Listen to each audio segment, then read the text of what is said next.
Welcome to Past Capture channel. Every image here holds a forgotten moment from the past. Please don't forget to like and subscribe. This photograph was taken in 1914 by the famous German photographer August Sander in Germany's Westerwald region, showing three young men dressed in style and carrying walking sticks on their way to a dance: Otto Krieger, August Klein, and Ewald Klein, from left to right. The shocking part is that World War I began only months later, and all three went to war. August Klein, the man in the center, was killed. They were not wealthy farmers as their polished appearance might suggest. Two worked in iron ore mining, and the third worked in a mining office, making the photograph a fascinating glimpse into Germany's changing social classes. Their suits, hats, walking sticks, and even cigarettes reflected a generation trying to look modern and urban while still living between rural traditions and industrial work. Sander later included the photograph in his monumental project documenting the people of the 20th century, focusing on ordinary Germans rather than celebrities. The haunting irony is that they thought they were simply dressing up for a night of dancing, while today we see them standing on the edge of a world that was about to change their lives forever. In February 1940, a powerful snowstorm buried parts of Ohio and brought everyday life almost to a standstill. Some areas received around 10 inches of snow, while snowdrifts in certain locations reportedly reached more than 20 feet. Thousands of people were unable to get to work, including around 3,000 miners in eastern Ohio who were trapped at home by blocked roads. Hundreds of drivers even abandoned their cars on frozen streets, something that seems almost unbelievable compared with modern snow clearing and warning systems. The photograph captures Ohio before the United States entered World War II, when cars, streets, and even urban lighting looked dramatically different. Even more striking, just a few years later, the same society would enter an era of rationing, industrial mobilization, and total war that transformed American life. This photograph was taken in Lincoln, Vermont in July 1940 as part of a U.S. government project documenting rural American life. Photographers Louise and Edwin Roskam worked in the area. The storefront is labeled C.A. Donna and advertises meats and groceries, although the identity of the man in the doorway and the exact ownership of the store should not be assumed. The fascinating part is that a general store was much more than a place to buy food. In rural Vermont, these stores were important social hubs, and Lincoln once had 3 general stores. Even more interesting, the storefront prominently displays Coca-Cola advertising, showing how a national consumer brand had reached even a small rural community in Vermont. The photograph was taken just before the United States entered World War II, after which wartime rationing would dramatically change how Americans bought many everyday goods. What looks like a nostalgic little shop today was actually part of an economy where daily life still depended heavily on farming and tight-knit local communities. And here's the juicy part. This probably wasn't simply a grocery store. It was where shopping, local news, and social life overlapped, something that gradually faded as modern chain stores and consumer culture took over. This photograph was taken in Columbus, Ohio in the early 1900s, and the man in it has not been reliably identified by name. He built a 4-wheeled vehicle powered not by an engine or a horse, but by a goat, more of a bizarre experiment in novelty than a practical form of transportation. The juicy part is that the original description jokingly referred to the goat as the vehicle's motive power and even joked that the goat itself could not be patented. The photograph appeared during a major transition in American transportation, when horse-drawn vehicles were still common, but gasoline-powered automobiles were beginning to take over. Even more surprisingly, the idea of a goatmobile entered popular culture and inspired a 1916 silent animated film titled Bobby Bumps and His Goatmobile. There is no reliable evidence that the man was the official inventor of the vehicle or even what his name was, despite the exaggerated claims repeated in some online versions.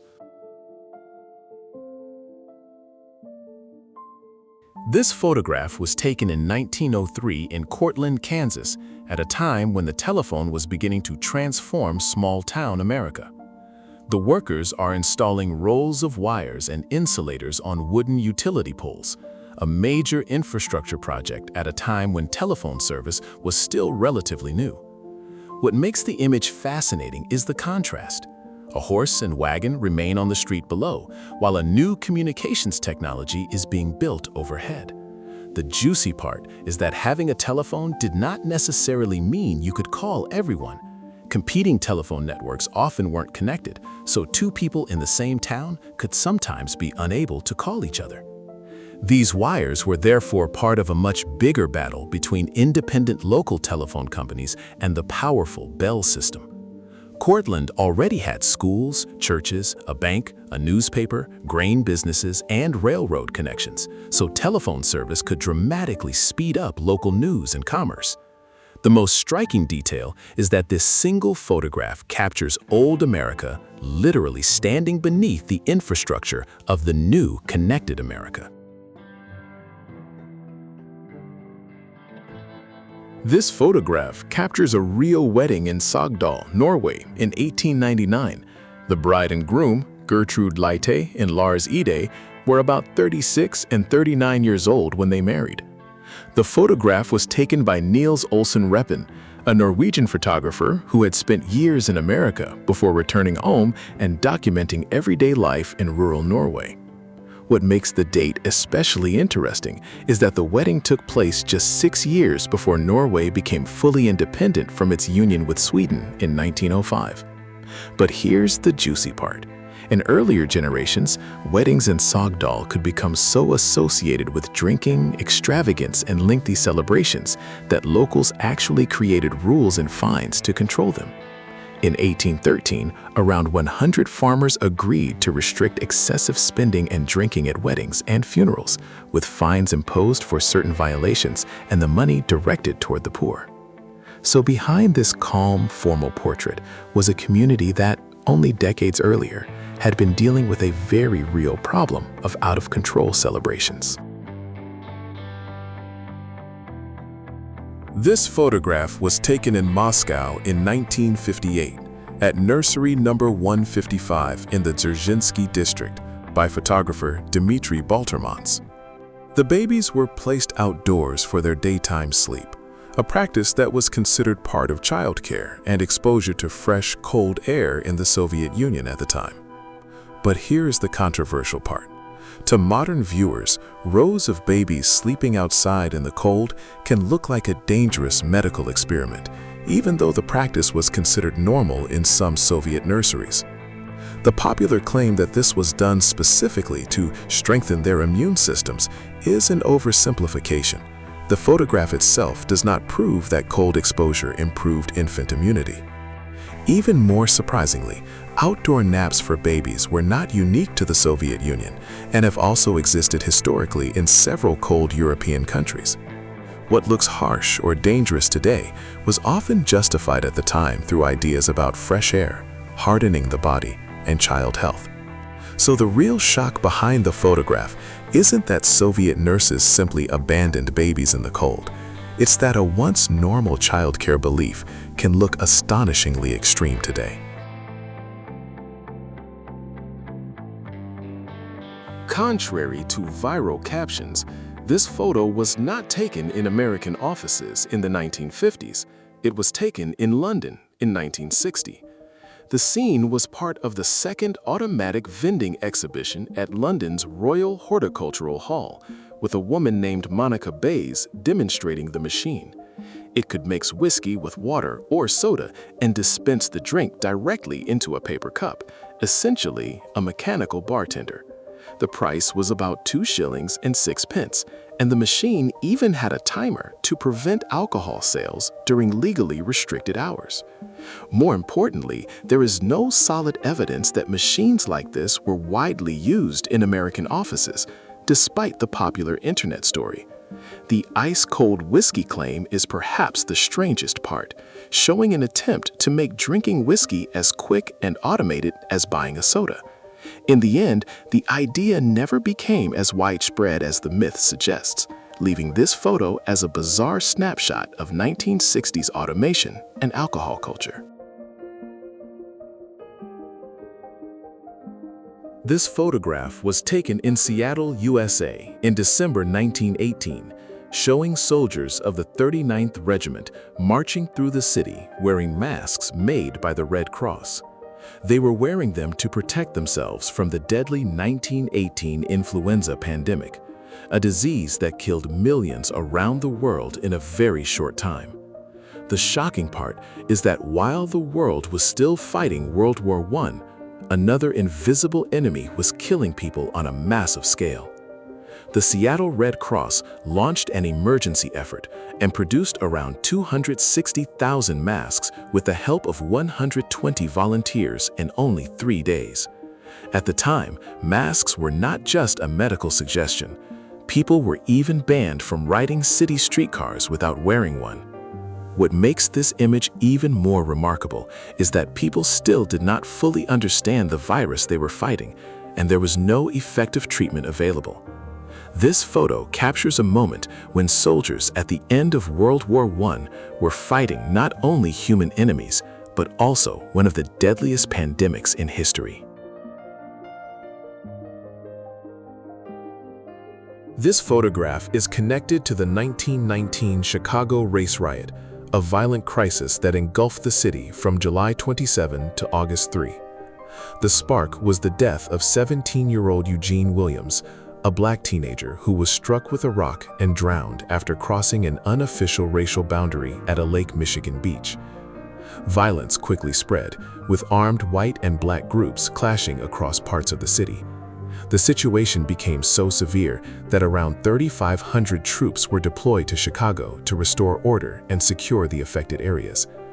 The armed man shown at the Cook County Jail is one of the most striking images from the crisis, revealing just how militarized the situation had become. By the end, 38 people had been killed, 537 wounded, and around 1,000 people, mostly black residents, were left homeless after their homes were burned. The darkest part is that what began with the death of a teenager at a beach became within less than a week one of the bloodiest episodes of America's Red Summer. This photograph shows one of the strangest U.S. Army experiments of the 1950s, the DeLackner Aerocycle, essentially a personal helicopter designed for a single soldier. The Army ordered 12 of them for testing, with major trials taking place at Fort Eustis, Virginia in 1956. It was powered by a 43-horsepower engine and used two 15-foot counter-rotating rotors beneath the pilot, reaching speeds of more than 70 miles per hour. The concept was so ambitious that it was supposed to require only about 20 minutes of training, but the Army's test pilot quickly realized that an inexperienced person would have serious difficulty controlling it. The terrifying part was that the two rotors could flex and collide, causing an immediate loss of lift and control. Eventually, the Army abandoned the dream of giving individual soldiers their own flying machines and returned to more conventional helicopters. The strangest part is that this was not science fiction. The U.S. Army really considered sending soldiers into combat standing above two enormous spinning blades. This photograph was archives identify it as an assembly room at the Harley-Davidson factory in Milwaukee, dating roughly to 1917-1918. What looks like a simple workshop full of vintage motorcycles was actually part of Harley-Davidson's rapid industrial expansion during the First World War era. Harley-Davidson had started as a small workshop in 1903, but by 1913 it was producing nearly 13,000 motorcycles, with a huge 6-story factory operating in Milwaukee. The most dramatic part of the story is that World War I became a massive business opportunity for the company. In 1917, roughly 1/3 of Harley's production went to the military, while by 1918, most of its production was serving military demand. More than 15,000 Harley-Davidson motorcycles were supplied through wartime contracts to the U.S. War Department, helping fuel the company's extraordinary growth. So the striking part of this image is not simply its age, it captures a motorcycle industry being transformed by war, with Harley-Davidson becoming the world's largest motorcycle manufacturer in 1918. And here is the biggest correction. 1888 is impossible for this photograph. Harley-Davidson did not yet exist, and its first factory was not built until 1906. This photograph is associated with Hue, South Vietnam, during the 1968 Tet Offensive, one of the bloodiest urban battles of the Vietnam War. In the image, a U.S. Marine carries two Vietnamese children away from a firefight, creating a striking contrast between the violence of war and the rescue of civilians. The Tet Offensive began in late January 1968, and Hue became one of its main battlefields, with intense urban fighting continuing for weeks. The controversial part is that in the Cold War propaganda environment, an image like this could become a symbol of rescuing civilians, while the reality of the Vietnam War was far more complicated and brutal than the single heroic photograph suggests. During the Battle of Hue, 147 Marines were killed and 857 were wounded, showing just how intense the fighting was. However, reliable sources do not clearly establish the Marine's name, the photographer, or the exact date this particular frame was taken, so those details should not be presented as certain. Perhaps the most striking detail is that, in one of the bloodiest battles of the Vietnam War, the camera captured not a gunshot, but a moment when an armed soldier carried two children towards safety through a battlefield. This photograph comes from the 1970s, when Stan Lee had effectively become Marvel's public face, bringing its comic book characters directly to fans through appearances and conventions. Characters such as Spider-Man, Captain America, the Hulk, and The Thing can be seen alongside him, all major heroes Marvel was heavily promoting during that era. The fascinating part is that this was long before billion-dollar superhero movies or the Marvel Cinematic Universe. These characters reached audiences mainly through comic books, publicity events, and conventions. By then, Stan Lee was no longer simply a writer and editor. He had become the public voice and recognizable face of Marvel, appearing at events and entertaining fans. Marvel's first major convention took place in 1975 at New York's Commodore Hotel, with Lee as one of its central figures. The funny and slightly controversial part is how homemade and primitive these superhero costumes look compared with today's movie versions. Yet, appearances like these helped build Marvel's public identity. Today, the photograph looks almost comical, but it actually captures a moment when one of the world's biggest entertainment empires existed mainly on paper and inside comic books. This photograph was taken during Queen Elizabeth II's visit to Nigeria in 1956, just 4 years before Nigeria gained independence. She stayed in the country from January 28 to February 16, visiting places including Lagos, Ibadan, Kaduna, and Port Harcourt. In the image, Oba Adeniji Adel II, the Oba of Lagos, and several Yoruba traditional leaders are seen taking part in the royal reception. But here is the controversial part. Nigeria was still a British colony, meaning the Queen was visiting a territory ruled by the same empire that controlled the country. Despite the spectacular ceremonies, just 4 years later, on October 1, 1960, Nigeria became independent from Britain, making this photograph a snapshot of the final years of colonial rule. The reception was so elaborate that parts of Lagos were renovated and significant resources were spent preparing the city for the royal visit. Perhaps the most striking detail is that the photograph captures a European queen, an African king, and a colonial system that would disappear from Nigeria only a few years later. Soviet cosmonaut Vladimir Komarov launched aboard Soyuz 1 on April 23, 1967, in a mission that was plagued by serious technical problems from the beginning.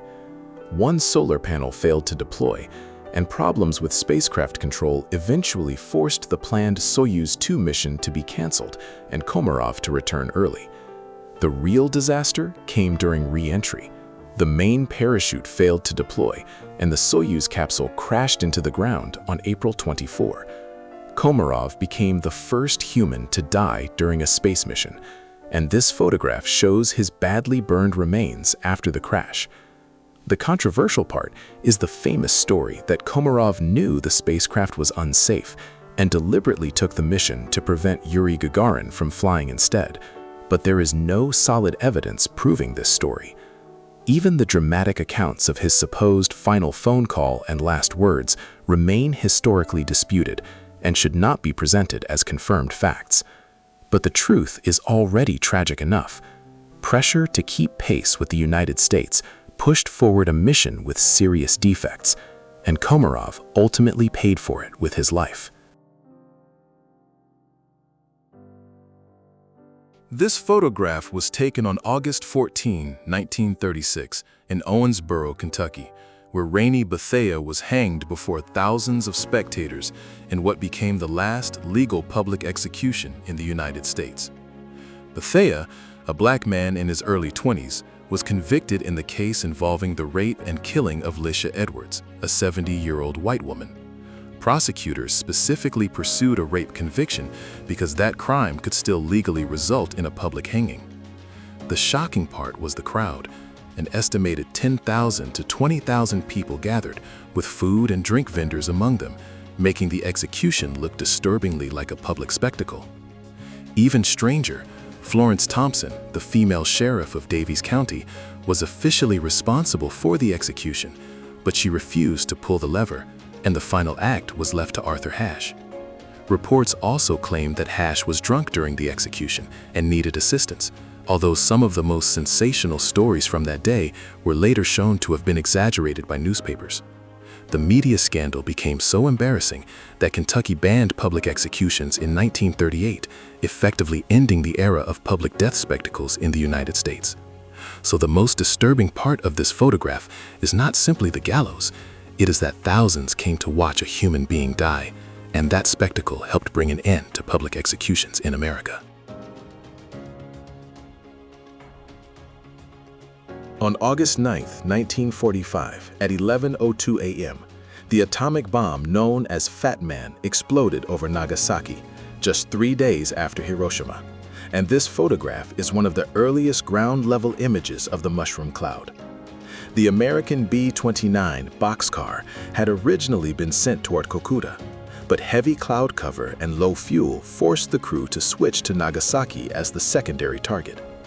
The bomb exploded roughly 500 meters above the ground, and the mushroom cloud rose at an astonishing speed, reaching about 9 kilometers in altitude within 8.5 minutes.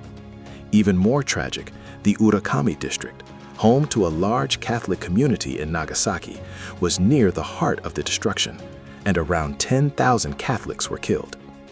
By the end of 1945, Nagasaki officially recorded 73,884 deaths and 74,909 injuries, although the true number of victims was difficult to determine. The shocking reality is that many victims died instantly from extreme heat and blast effects, while others later died from the devastating effects of radiation exposure.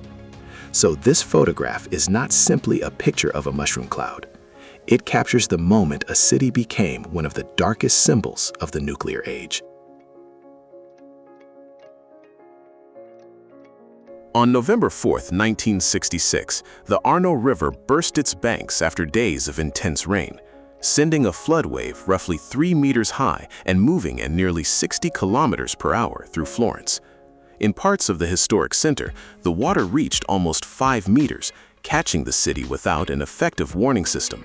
35 people were killed in the region. But the disaster was not only about human lives.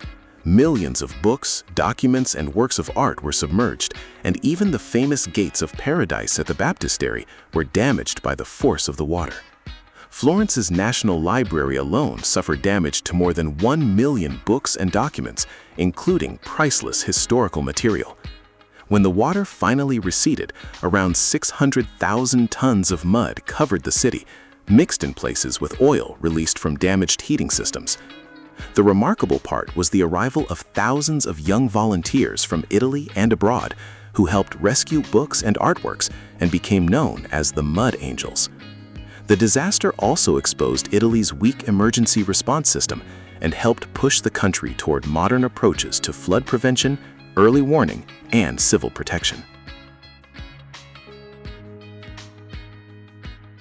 Primo Carnera, nicknamed the Gentle Giant, became world heavyweight champion in 1933 and, standing nearly 2 meters tall, was one of the most unusual figures in boxing at the time.